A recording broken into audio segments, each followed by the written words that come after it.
the desire to exceed one's program.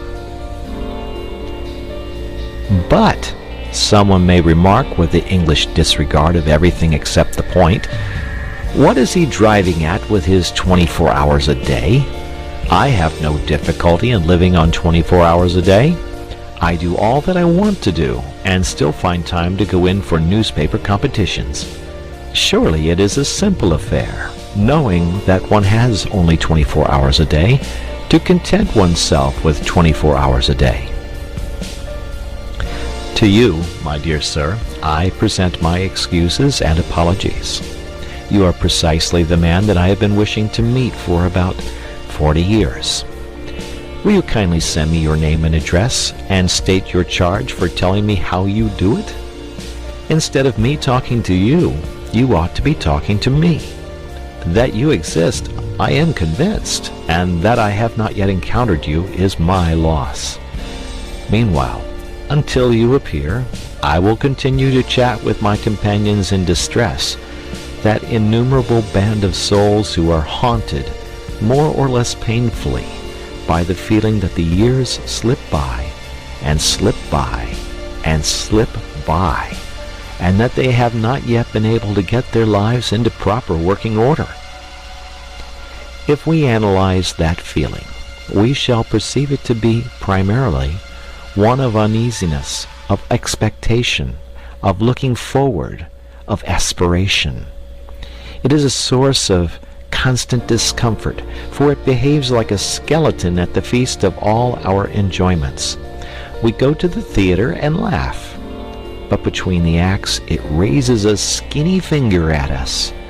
We rush violently for the last train, and while we are cooling a long age on the platform waiting for the last train, it promenades its bones up and down by our side and inquires, O man, what hast thou done with thy youth?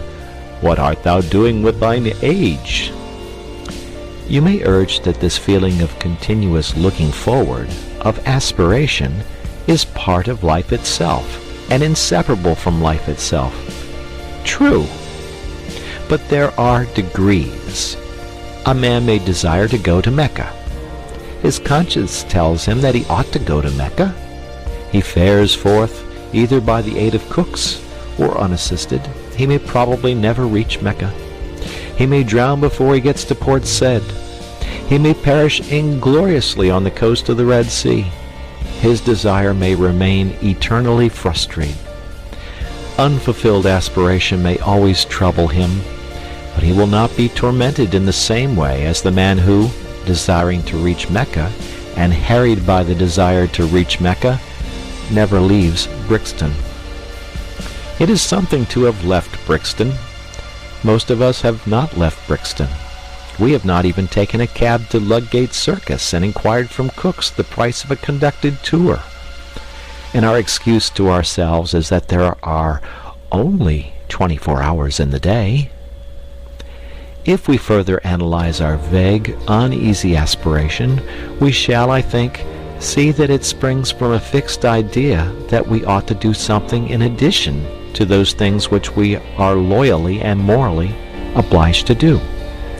We are obliged, by various codes written and unwritten, to maintain ourselves and our families, if any, in health and comfort, to pay our debts, to save, to increase our prosperity by increasing our efficiency. A task sufficiently difficult, a task which very few of us achieve, a task often beyond our skill. Yet, if we succeed in it, as we sometimes do, we are not satisfied. The skeleton is still with us. And even when we realize that the task is beyond our skill, that our powers cannot cope with it, we feel that we should be less discontented if we gave to our powers, already overtaxed, something still further to do. And such is indeed the fact. The wish to accomplish something outside their formal program is common to all men who in the course of evolution have risen past a certain level. Until an effort is made to satisfy that wish, The sense of uneasy waiting for something to start which is not started will remain to disturb the peace of the soul. That wish has been called by many names. It is one form of the universal desire for knowledge, and it is so strong that men whose whole lives have been given to the systematic acquirement of knowledge have been driven by it to overstep the limits of their program in search of still more knowledge. Even Herbert Spencer, in my opinion the greatest mind that ever lived, was often forced by it into agreeable little backwaters of inquiry. I imagine that in the majority of people who are conscious of the wish to live, that is to say, people who have intellectual curiosity, the aspiration to exceed formal programs takes a literary shape. They would like to embark on a course of reading. Decidedly, the British people are becoming more and more literary. But I would point out that literature by no means comprises the whole field of knowledge, and that the disturbing thirst to improve oneself, to increase one's knowledge, may well be slaked quite apart from literature. With the various ways of slaking it, I shall deal later. Here I merely point out to those who have no natural sympathy with literature that literature is not the only well. End of chapter.